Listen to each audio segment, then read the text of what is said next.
ನಮ್ಮನೆ ಯುವರಾಣಿ, ಹೇ ನಮ್ಮನೆ ಯುವರಾಣಿ. ಮೀರಾ, ಏನೇ ನೋಡ್ತಿದ್ಯಾ? ಯಾಕೆ ಸುಮ್ಮನಾದೆ? ಹೋಗು, ಹೋಗ್ ಮಾತಾಡು. ಏನೇ ಮಾತಾಡ್ಲಿ? ಅಲ್ಲಿ ನೋಡೆ, ಅವ್ರ ಖುಷಿ, ಅವ್ರ ಸಂತೋಷ, ಅವ್ರ ಆಸೆಗಳನ್ನ ನೋಡೆ. ನಾನೇನಾದ್ರೂ ಮಾತಾಡಿದ್ರೆ ಅವ್ರ ಆಸೆಗಳನ್ನ ನುಚ್ಚನೂರ್ ಮಾಡ್ದಾಗುತ್ತೆ ಕಣೆ. ಆಗಲ್ಲ ಕಣೆ, ನಂಗಾಗಲ್ಲ.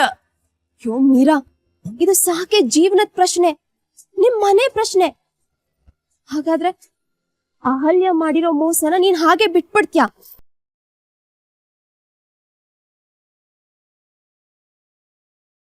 ಒಂದ್ ವೇಳೆ ನಾವ್ ಮಾತಾಡ್ಕೋತಿರೋದೇ ತಪ್ಪಾಗಿದ್ರೆ, ನಮಗ್ ಸಿಕ್ಕಿರೋ ಸುದ್ದಿನೇ ಸುಳ್ಳಾಗಿದ್ರೆ, ಅದನ್ನ ನೀನ್ ಹಾಗೆ ಹೇಳ್ಕೋಬೇಕು ಅಷ್ಟೇ.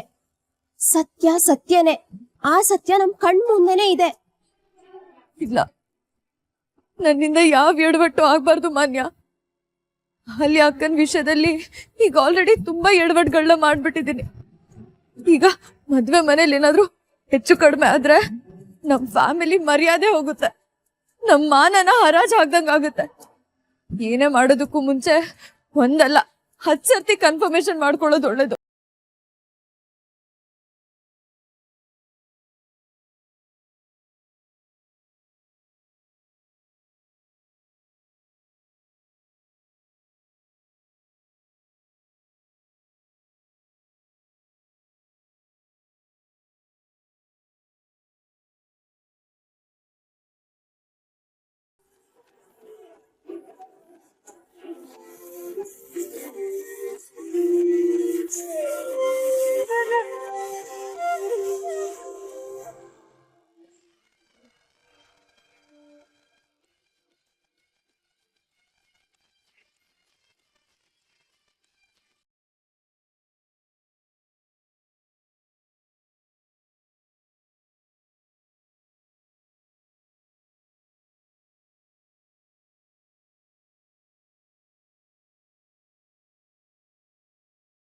ನಮೃತ, ಅಲ್ಲೇನ್ ಸ್ನಾನಕ್ಕೆ ಕರ್ಕೊಂಡು ಹೋದಮ್ಮ.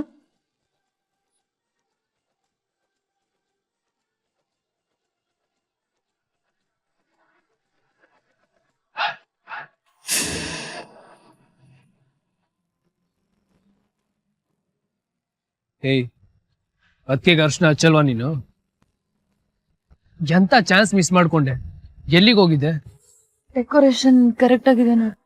ನೀನು ಸುಂದರಣ್ಣ, ಮೂರ್ತಿ ಅಣ್ಣ, ನಿಮ್ಮ ಹತ್ರ ಸ್ವಲ್ಪ ಮಾತಾಡ್ಬೇಕಾಗಿತ್ತು.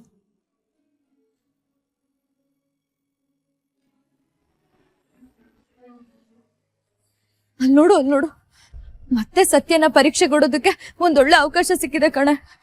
ಅವರೆಲ್ಲರೂ ಅಹಲ್ಯ ಅಕ್ಕನ ಬಗ್ಗೆನೆ ಮಾತಾಡ್ಕೊಳ್ಳೋದಕ್ಕೆ ಹೋಗ್ತಿದಾರೆ. ನಾನು ಅಲ್ಲಿ ಹೋಗಿ ಏನ್ ಮಾತಾಡ್ತಿದಾರೆ ಅಂತ ತಿಳ್ಕೊತೀನಿ. ತಿಳ್ಕೊಂಡ್ಮೇಲೆ ಮುಂದೆ ಏನ್ ಮಾಡ್ಬೇಕು ಅಂತ ನಿರ್ಧಾರ ಮಾಡ್ತೀನಿ. ಅಣ್ಣನ ಬಟ್ಟೆಗಳೆಲ್ಲ ಮೀರಂಗ್ ಗೊತ್ತು, ನಾನು ಕೇಳ್ತೀನಿ ರೀ. ಮೀರಾ ಅರೆ, ಇಲ್ಲೇ ಇದ್ಲಲ್ಲ ಇಷ್ಟೊತ್ತು, ಎಲ್ಲೋದ್ಲು?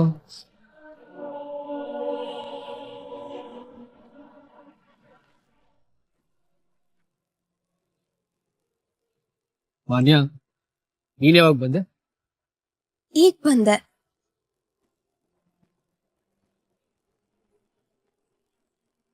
ಮೀರನ್ನ ಹುಡುಕ್ತಾ ಇದೀಯಾ? ಅವಳಿವತ್ ನಿನ್ ಕೈಗೆ ಸಿಗಲ್ಲ ಬಿಡು. ಸಾಕೇತ್ ಮದ್ವೆನ ನಾನೇ ಮಾಡ್ಬೇಕು, ಎಲ್ಲಾ ಕೆಲ್ಸನೂ ನಾನೇ ಮಾಡ್ಬೇಕು ಅಂತ ಕಾಲಿಗೆ ಚಕ್ರ ಕಟ್ಕೊಂಡು ಓಡಾಡ್ತಾ ಇದ್ದಾಳೆ. ಈ ಮದ್ವೆಯಿಂದ ತುಂಬಾ ಖುಷಿಯಾಗಿದ್ದಾಳೆ ನನ್ ಮಗಳು. ಅಹಲ್ಯ ಅಕ್ಕನ ಹತ್ರ ಕೇಳೋದಕ್ಕಾಗಲ್ಲ, ಸಾಕೇತ್ ಅನಿಕೇತ್ ಹತ್ರ ಹೇಳೋದಕ್ಕೆ ಧೈರ್ಯ ಸಾಕಾಗ್ತಿಲ್ಲ. ಅಹಲ್ಯ ಅಕ್ಕ ಅವ್ರ ಅಮ್ಮನ ಹತ್ರ ಕೇಳ್ತೀನಿ. ಇಂಥ ದೊಡ್ಡ ಸತ್ಯನ ನಮ್ಮ ಹತ್ರ ಯಾಕೆ ಮುಚ್ಚಿಟ್ಟು ನಮ್ಗೆ ಮೋಸ ಮಾಡ್ತಿದ್ದೀರಾ ಅಂತ ಕೇಳ್ತೀನಿ. ನಾನ್ ಬಿಡಲ್ಲ, ಕೇಳ್ತೀನಿ.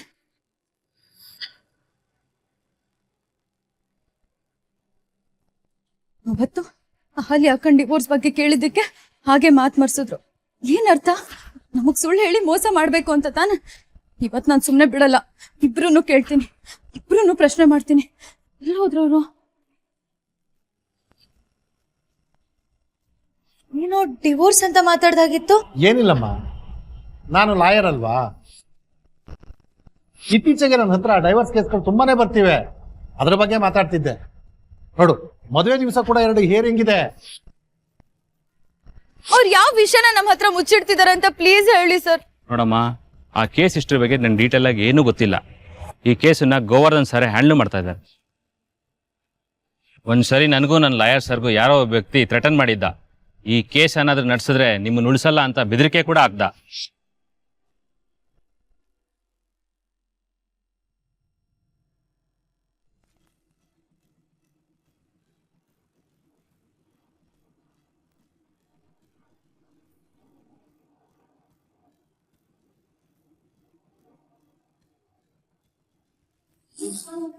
ಏನ್ ಮಾತಾಡ್ಕೋತಾ ಇದಾರೆ ಇವ್ರು?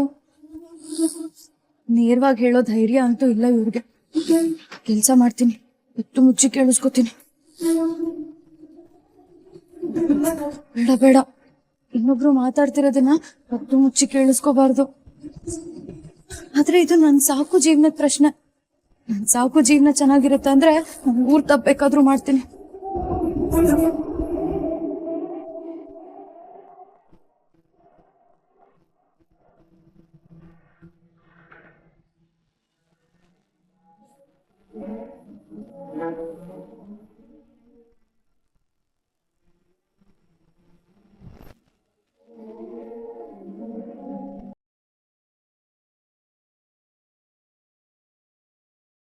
ಅಕ್ಕ, ಯಾಕಕ್ಕ ಈಗ ಒದ್ದಾಡ್ತಿದ್ಯಾ? ಏನಾಯ್ತು? ಅಲ್ಲಿ ನೋಡೋ ಪ್ರಣಮ್, ನನ್ನ ಹೊಟ್ಟೆಲ್ ಉರಿಯೋ ಬೆಂಕಿಗೆ ತುಪ್ಪ ಸುರಿಯೋ ಹಾಗೆ ಮಾತಾಡ್ತಿದ್ದಾರೆ. ಅಲ್ಲಿ ಏನ್ ಮಾತಾಡ್ತಿದಾರೋ ಏನ್ ನಡೀತಿದ್ಯೋ ನಂಗೊಂದು ಗೊತ್ತಾಗ್ತಿಲ್ಲ. ಅದಕ್ಕೆ ಯಾಕೆ ಸಂಕಟ ಮಾಡ್ಕೋತ್ಯಾ? ಅವ್ರೇನ್ ಮಾತಾಡ್ತಿದಾರೆ ಅಂತ ಕತ್ ಕೇಳಿಸ್ಕೊ. ಆದ್ರೆ ಕತ್ ಕೇಳಿಸ್ಕೊಳ್ಳೋದು ತಪ್ಪಲ್ವಾ? ನಿನ್ನ ಲಾಭಕ್ಕೋಸ್ಕರ ನೀನ್ ಕತ್ ಕೇಳಿಸ್ಕೊಂಡ್ರೆ ತಪ್ಪೆ. ಆದ್ರೆ ನೀನ್ ಡೌಟ್ ಕ್ಲಿಯರ್ ಮಾಡ್ಕೊಳ್ಳೋಕೋಸ್ಕರ, ಸಾಕೇತ ನಂಗೋಸ್ಕರ ನಿನ್ ಕತ್ ಕೇಳಿಸ್ಕೊಂಡ್ರೆ ಅದ್ರಲ್ಲಿ ಏನ್ ತಪ್ಪಿಲ್ಲ ಅಲ್ವನೋ? ನನಗೂ ಹಾಗೆ ಅನಿಸ್ತು. Thank you so much. ನನ್ನ ಸಾಕು ಜೀವನ ಚೆನ್ನಾಗಿರುತ್ತೆ ಅಂದ್ರೆ ನಾನು ತಪ್ಪು ಮಾಡ್ತೀನಿ, ನನಗೇನು ಪ್ರಾಬ್ಲಮ್ ಇಲ್ಲ. ನಾನು ಬೆಳೆದಿದ್ದ ಮನೆ ಚೆನ್ನಾಗಿರ್ಬೇಕು, ಶಾಂತಲಮ್ಮನ ಮನೆ ದೇವಸ್ಥಾನವಾಗೇ ಇರಬೇಕು. ಅಲ್ಲಿಗೆ ಯಾರೋ ಬಂದು ಆ ಮನೇನ ಹಾಳು ಮಾಡೋದು ನನಗಿಷ್ಟ ಇಲ್ಲ.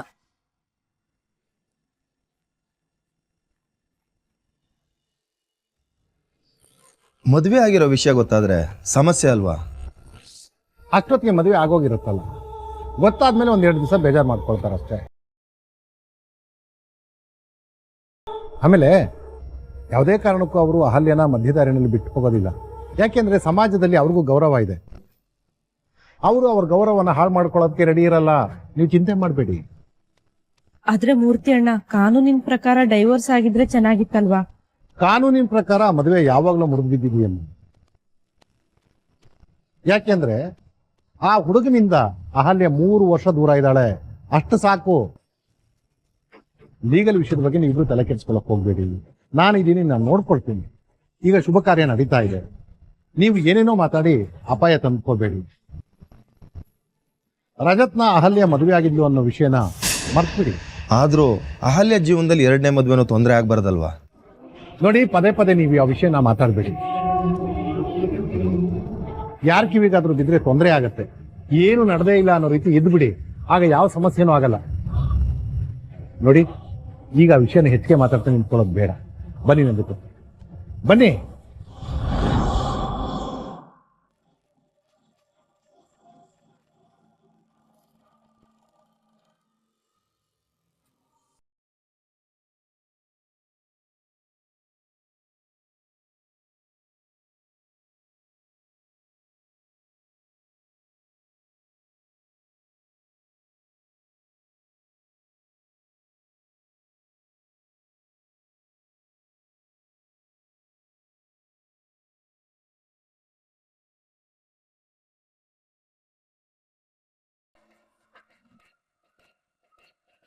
ಅಣ್ಣ, ನಿನ್ ಗೋಲ್ಡನ್ ಲೈಫ್ನ ನಾನು ಹಾಳು ಮಾಡೋದು ಅನ್ನೋ ಫೀಲಿಂಗ್ ನಿನ್ಗೇನಿಲ್ಲ ತಾನೆ?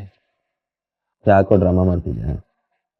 ಏನಿಲ್ಲ ಅಣ್ಣ, ಬ್ಯಾಚುಲರ್ ಲೈಫ್ ಗೋಲ್ಡನ್ ಲೈಫ್, ಮದ್ವೆ ಲೈಫ್ ಗೋತಾ ಲೈಫ್ ಅಂತಾರಲ್ಲ, ಅದಕ್ಕೆ ಆಗಿಲ್ದೆ. ನಿನಗೇನು ಬೇಜಾರಿಲ್ಲ ತಾನೆ? ಹ್ಞೂ ಹಾಂ, ನಾಟಕ ಮಾಡಿದ್ದು ಸಾಕು, ಹೋಗಿ ಮಲ್ಕೋ, ಬೆಳಗ್ಗೆ ತುಂಬ ಕೆಲಸ ಇದೆ. ಇವತ್ತೊಂದಿನ ನಾನು ನಿನ್ ಜೊತೆನೇ ಇರ್ತೀನಿ ಕಣೋ. ಇದೇ ಲಾಸ್ಟ್ ಅನ್ಸುತ್ತೆ ನಾನು ನೀನು ಒಂದೇ ರೂಮಲ್ಲಿ ಕೂತು ಹರಟೆ ಹೊಡಿಯೋಕ್ಕಾಗೋದು. ನಾಳೆಯಿಂದ ನೀನು ಬೇಕು ಅಂದ್ರೂ ಆಗಲ್ಲ. ಯಾಕೆ ಹೇಳು? ನಿನ್ನ ಕಂಪ್ನಿಗೆ ಬೇರೆಯವ್ರು ಬರ್ತಾರೆ, ನಿನ್ನ ಕಿವಿನ ಕರ್ಕೊಂಡು ಹೋಗ್ತಾರೆ. ನಿನಗಿದೆಲ್ಲ ಸೂಟ್ ಆಗಲ್ಲ ಕಣ. ಇನ್ಮೇಲೆ ನಾನು ಏನೇ ಹೇಳಿದ್ರು ಸೂಟ್ ಆಗಲ್ಲ, ನಾನು ಏನೇ ಮಾತಾಡಿದ್ರು ಇಷ್ಟ ಆಗಲ್ಲ. ನಿನಗೆ ಇಷ್ಟವಾಗಿದ್ದನ್ನ ಮಾಡೋದಕ್ಕೆ ಮುದ್ದಾದ ಹೆಂಡತಿ ಪಕ್ಕಕ್ಕೆ ಬರ್ತಿದ್ದಾಳಲ್ಲ, ಇನ್ನು ಈ ತಮ್ಮ ಕಾಣ್ತಾನ? ಅನಿ, ನಿನಗೆ ಮೀರಾ ಏನಾದರೂ ಕಚ್ಚಿದ್ಲ? ಯಾಕೋ ಇಷ್ಟೊಂದು ಡ್ರಾಮಾ ಮಾಡ್ತಿದ್ಯಾ? ಅಣ್ಣ, ಬೇರೆ ಏನಾದ್ರೂ ಕಚ್ಚಿದ್ರೆ ಅಟ್ಲೀಸ್ಟ್ ಇಂಜೆಕ್ಷನ್ ಆದ್ರೂ ಇರುತ್ತೆ. ಈ ಮೀರಾ ಕಚ್ಚಿದ್ರೆ ಮುಗೀತ್.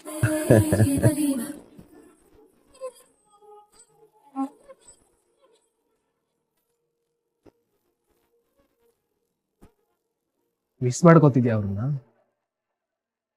ಯಾರನ್ನ? ಆಹಾಹಾಹಾಹಾ. ಮಳ್ಳಿ ಮಳ್ಳಿ ಮಂಚಕ್ಕೆ ಎಷ್ಟು ಕಾಲು ಅಂತ ಮಾಡಿದ್ದಾರೆ, ಅದನ್ನ ಬೇರೆ ರೀತಿ ಮಾಡ್ಬೇಕಿತ್ತು. ಅಯ್ಯೋ ತರ್ಲೆ, ಮದುವೆ ಶುರು ಆದಾಗಿಂದು ನಾನು ನೋಡ್ತಾನೆ ಇದ್ದೀನಿ, ನನ್ನ ಜೀವ ತಿಂತಾನೆ ಇದೆಯಾ. ನಡಿಯೋ ಆಚೆ. ಅಣ್ಣ ಬಾ. ಅಣ್ಣ, ಇವತ್ತು ಒಂದಿನ ಕಣೋ, ಯೋಚನೆ ಮಾಡು. ನಡಿಯೋ ನಡಿಯೋ. ಅಣ್ಣ ಪ್ರೀ ಆಯ್ತು ನಡಿಯೋ, ಬೆಳಗ್ಗೆ ಸಿಗ್ತೀನಿ, ನಡಿ. ಬಾಯ್ ಬಾಯ್ ಬಾಯ್. Good night. ಬಾಯ್.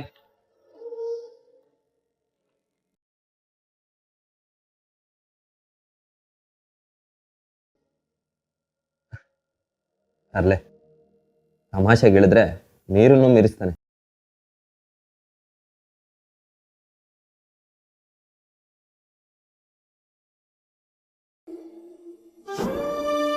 ಸತ್ಯನ ಮುಚ್ಚಿಡ್ತೀರಾ, ನಮ್ಗೆ ಮೋಸ ಮಾಡ್ತೀರಾ. ಆಯ್ತು, ಎಲ್ಲ ಗೊತ್ತಾಯ್ತು.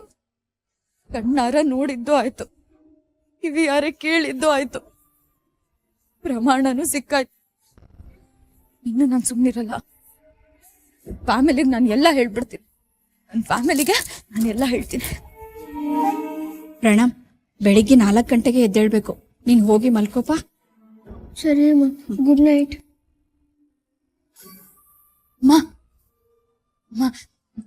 ಆಕ್ಚುಲಿ ಒಂದು ಇಂಪಾರ್ಟೆಂಟ್ ವಿಷಯ ಹೇಳ್ಬೇಕಮ್ಮ, ತುಂಬಾ ಮುಖ್ಯ. ಮೀರಾ, ನನಗೆ ತುಂಬಾ ಸುಸ್ತಾಗಿದೆ ಕಣೆ, ನಾನು ಏನು ಮಾತಾಡೋ ಸ್ಥಿತಿನಲ್ಲಿಲ್ಲ. ನೀನು ಹೋಗಿ ರೆಸ್ಟ್ ಮಾಡು, ಬೆಳಿಗ್ಗೆ ಮುಹೂರ್ತ, ಬೇಗ ಎದ್ದೇಳ್ಬೇಕು. ಅಮ್ಮ ಅಮ್ಮ, ಒಂದ್ ದೊಡ್ಡ ಸಮಸ್ಯೆ ಆಗ್ಬಿಟ್ಟಿದ್ಯಮ್ಮ, ನನ್ ಮಾತ್ ಕೇಳ್ತೀಯಾ? ವಾ ಮೀರಾ, ಮದ್ವೆ ಮುಗಿಯೋವರೆಗೂ ನೀನ್ ನನ್ನ ಹತ್ರ ಯಾವ ಸಮಸ್ಯೆ ಬಗ್ಗೆನೂ ಮಾತಾಡ್ಬೇಡ, ನನಗ್ ಬೇರೆ ಕೆಲ್ಸ ಇದೆ. ಪ್ಲೀಸ್ ನನ್ ಮಾತ್ ಕೇಳಮ್ಮ. ಹೇಳದ್ನಲ್ಲ, ಅರ್ಥ ಮಾಡ್ಕೊ, ಹಠ ಮಾಡ್ಬೇಡ. ಹೋಗ್ ನೀನು ರೆಸ್ಟ್ ಮಾಡು. ದೇವ್ರೆ, ನಾಳೆ ಬೆಳಗ್ಗೆನೆ ಮದ್ವೆ ಶಾಸ್ತ್ರ.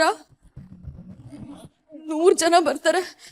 ಎಲ್ರು ಮುಂದೆ ಮರ್ಯಾದೆ ಹೋಗೋದಕ್ಕಿಂತ ಈಗ್ಲೇ ಯಾರಿಗಾದ್ರೂ ಹೇಳೋದು ಒಳ್ಳೇದು. ಯಾರಿಗಪ್ಪ ಹೇಳಿ, ಯಾರಿಗೆ ಹೇಳಿ?